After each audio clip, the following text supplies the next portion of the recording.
What's going on, guys? Today we are talking about a brand new game that is currently in beta called Dauntless.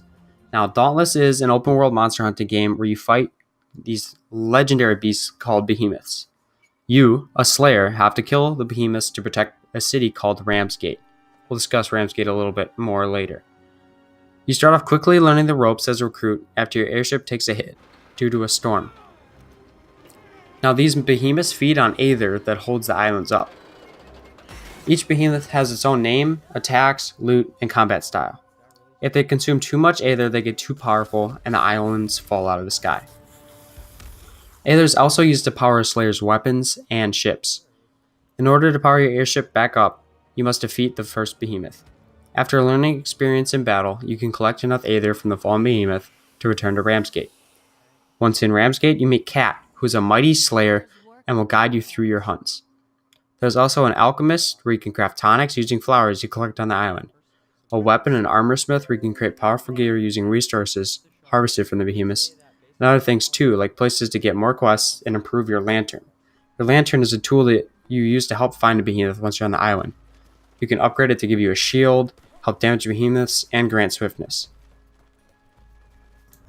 Now let's get into the combat styles of the game. When you first visit the weaponsmith in Ramsgate, you find out there are different kinds of weapons in the game. These include the iconic sword and hammer, as well as a unique weapon called the chain blade. These are pickaxe-type weapons you can use to quickly slash your way through a behemoth. A little later in the game, you can unlock more weapons such as a war pike, which is a sharp staff, and another iconic weapon, the axe. Each weapon has its own playstyle, so I suggest playing around and see what you like. Personally, I'm a fan of the chain blades because they allow you to get in and out of combat fast. Each weapon has a heavy attack, which you will learn the more you play. Perhaps the most interesting part of the game's combat is combos. Now, personally, it took me a while to learn the combos, but now I can slash my way through a behemoth by attacking with 3 normal slashes and holding down the heavy attack.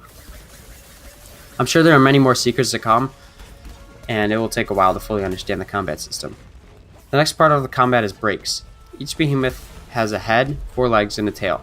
When fighting, you can break a part of the behemoth. Once broken, you see an orb fall to the ground. Upon picking this item up, you will see an icon on the side of your screen with text that reads what you broke. For example, if you broke the tail, it may read tail spike and hide.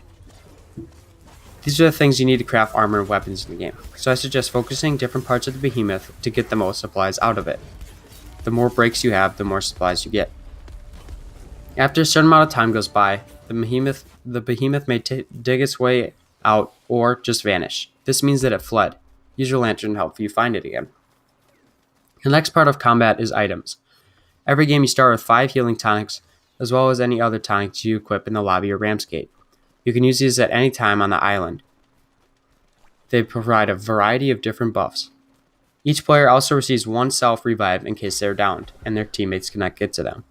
In the top left of your screen, you will see a health bar and stamina bar. Your stamina you use to jump, heavy attack, dodge, and sprint, but only when your weapons are out for sprinting, so I suggest putting your weapons away when you're not fighting. The final major part of combat is the danger system. This is very unique to the game.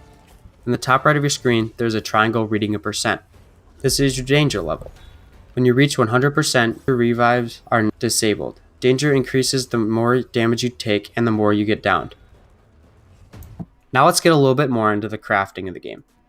When you're on the island, you can roam around and collect flowers, mushrooms, and other resources used to make tonics. These tonics help with a variety of things, from boosting strength, granting swiftness, increasing attack speed, to much more. When you collect break parts, you can go to the smiths and use them to craft new items. Each behemoth has its own specific and unique weapons and armor sets, providing different styles and levels of protection. The farther you get into the game, you'll find behemoths of different elements. Just like other games like Pokemon, it's a rock, paper, scissors system. This means that each element is strong against another, weak against another, and neutral against itself. With stronger behemoths, you want to match your armor and weapons with what will help you best defeat that specific behemoth. To craft, you also need things called Arcanite, which you can get doing patrols, fighting random behemoths. The farther you get into the game, the farther you travel from Ramsgate. You will discover sandy, snowy, and earthy environments where you take on incredibly strong behemoths, all to protect the city of Ramsgate. Now time for some extra thoughts. Obviously the game is still in beta, but it already has some pretty cool features.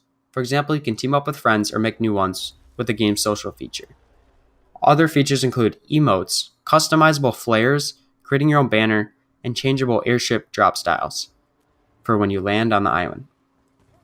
The game also has quests for each crafting profession that you can use to earn capsules, which give you powerful upgrades to use. Since the game is still in beta, I'm hoping to see some improvements in both the bugs and small fixes they have to do, and the amount of things to do. For example, maybe a 10-person raid against some incredibly challenging boss, or more exploring. These are broad, but there's a lot of potential for this game to improve and become even more fun. Personally, I find the game interesting and fun, but repetitive, which can be the most deadly con of a game. Out of all the games I've played, I actually relate it to Destiny the most. This is because you go out on quests and come back to the city to turn in quests and gear up, similar to Destiny. I actually think they could use some of the aspects of Destiny in the game.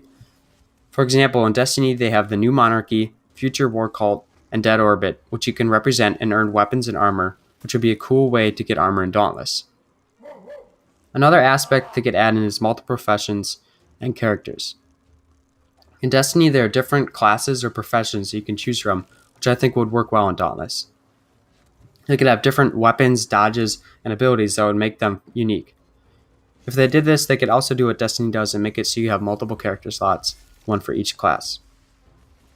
Right now, you just get to the point where the game pretty much ends, and I think raids or something of that nature would prevent this.